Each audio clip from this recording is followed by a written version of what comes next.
Chigs versus Charlamagne just took another unexpected turn, and this has become one of the most entertaining media feuds we've seen in quite some time. The ongoing back and forth between DJ Akademiks and Charlamagne has now escalated even further, with Akademiks accusing Charlamagne of working for Roc Nation. So, how did things reach this point? It all started last week while Akademiks was away on vacation. During that time, Charlamagne publicly challenged him, saying he needed to stop avoiding the issue and finally address everything involving his associate, George Wynn, also known as Grand Wizard. Charlamagne said, "Your man just got hit with a lawsuit. I want to see you talk about that. I want to hear you respond to the details. And another thing, your man doesn't want his name connected to any crypto projects. This has nothing to do with Jay-Z or Roc Nation, so stop bringing them up. This is between me and your man, Grand Wizard." The timing wasn't a coincidence. Charlamagne was heading out on vacation, and it seemed like he knew his comments were going to stir things up while he was away. It's insane. This shit is insane. But no, putting the button on it by saying, and me and I can have the conversation publicly if you want to. Because I want to know. I got questions. It happen right here. I got questions. I want to know about this stuff. I ain't seen none of y'all talking about this shit. I want to know about this. I'm going to read these two headlines again so that we can pay some bills and move on. But InverseWire.com says, pay no attention to the Grand Wizard behind the curtain. 5 lawsuits say the bets were rigged, the screams were bought, and even the chat losing its mind was a hire inside the machine that manufactures Drake. Grand Wizard is mentioned in that. George Wynn. Ack, I want to hear you talk about that. This ain't got nothing to do with nobody. This is investigations that people been doing on you and your team. We should have hit Ack. George. We could have had Ack come right before you leave. Just I need this. I need set the worldwide nigga that off in the place. Akademiks didn't let those comments slide. During his live stream last night, he responded by claiming he has a source inside Roc Nation. According to him, that source reached out and told him, "Ack, you're looking at this the wrong way. Ask yourself why Charlamagne is always defending Jay-Z and Roc Nation. There's a reason for it." Based on that conversation, Akademiks said he and his team decided to dig deeper. He explained that they searched the official New York State Gaming Commission website, nyccasinos.ny.gov, which outlines the organizations involved in the casino licensing proposals and the roles they played. According to the information discussed on the stream, Jay-Z's proposal was submitted through Roc Nation in partnership with Caesars Entertainment and SL Green, a real estate investment trust.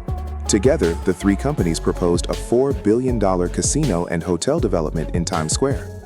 Akademiks then pointed to a section of the application listing the promoters, sponsors, and other participants. He noted that the names included Sean Carter, Desiree Perez, Jenna Fleischman, Angela Rye, Alicia Keys, and Leonard McKelvey, who is better known as Charlamagne. Everything here is public. But I'm gonna be honest with you, it took for me to realize this is better than me throwing up Charlamagne's Roc Nation badge on the Summer Jam screen. I'm gonna just throw up the federal filing. Fuck it. And you're gonna see a link. Keep in mind, my friend who's calling me to put me on game, when I tell him where I think this is coming from. Yo, Charlotte, my biggest ops, bro, they're Roc Nation. I think it's all Roc Nation, bro. Look what they did. You know what he says? Ack, I think you're bugging. He says he has no connection to them. No ties. But because he fucks with me, he could make a call up there. To help his friend out. I'm like, oh, really? You be Minister Louis Farrakhan for your friend? It's my friend. It's Charlamagne the guy, Leonard McKelvey from what is it, Moncks Corner, South Carolina. That's my guy. I've listened to him for 20 years on the radio box. That's my friend. He tells me he has no affiliation. He's calling me because at times when people were trying to do him in, I called before the person could finish telling me the bad news. Charla, look out for this. Here's where it's coming from. This person, that person, this person, that person. Bro, handle it quick. Don't let it make it to the media. I got you. You're my friend.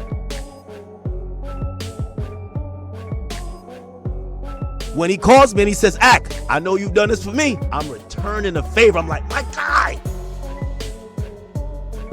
But it say never look a gift horse in his mouth, huh? Then I click here. Promoters, sponsors, and others. And I scroll down, promoters, sponsors, and others. SL Green. Okay, who are these people? Caesars. Who are these people? You'll look, some of these people are the CEO. They're the, chief financial officer. JP Morgan, Peak. So they're showing not only the companies that have significant financial interest or maybe equity or some ownership, but they show the people who are part of that organization. I scroll down a little bit more, and under Roc Nation, it reads these names: Sean Carter, Desiree Perez, Jana Fleshman, Angela Rye, Alicia Keys, and that's not my motherfucking media goat, Leonard McKelvey, aka Charlamagne, not under the Roc Nation banner. No! No! We got him, y'all. We got him. We got him, y'all. We got him, y'all. Chat, I refreshed this page 40 times. I couldn't believe it. No. I refreshed this shit 40 times, chat. I couldn't believe it. Under Roc Nation, Leonard McKelvey, aka, it says, known professionally as Charlamagne the God. According to how they tried to submit this to the New York State government, they claim that Leonard McKelvey was a part of whatever Roc Nation was going to do. At this stage, the back and forth between Charlamagne and Akademiks is largely about shaping the narrative. Each side is trying to frame the story in a way that supports their argument. Personally, I find it a bit difficult to believe this is the first time Akademiks became aware that Charlamagne was connected to the Roc Nation casino proposal. After all, Charlamagne publicly delivered remarks supporting the project. If he's giving a public endorsement of the casino bid, it wouldn't be surprising to see his name listed as a promoter in the Roc Nation application. Whether his involvement was paid or unpaid is something only Charlamagne can clarify. It's also worth pointing out that this information wasn't hidden. The details were publicly available, and there's no clear indication that Charlamagne was trying to keep his name off the application or conceal his involvement. That said, everyone already knows how these exchanges play out. People are going to crack their Roc Nation jokes, and Charlamagne will likely respond with a few of his own. We already saw him take that approach last week. Taylor, where we at right now? In the Jay-Z's pop-up shop. Okay. A lot of dope merch in here, right? Yep. See if my employee discount works. See if my Roc Nation employee discount works.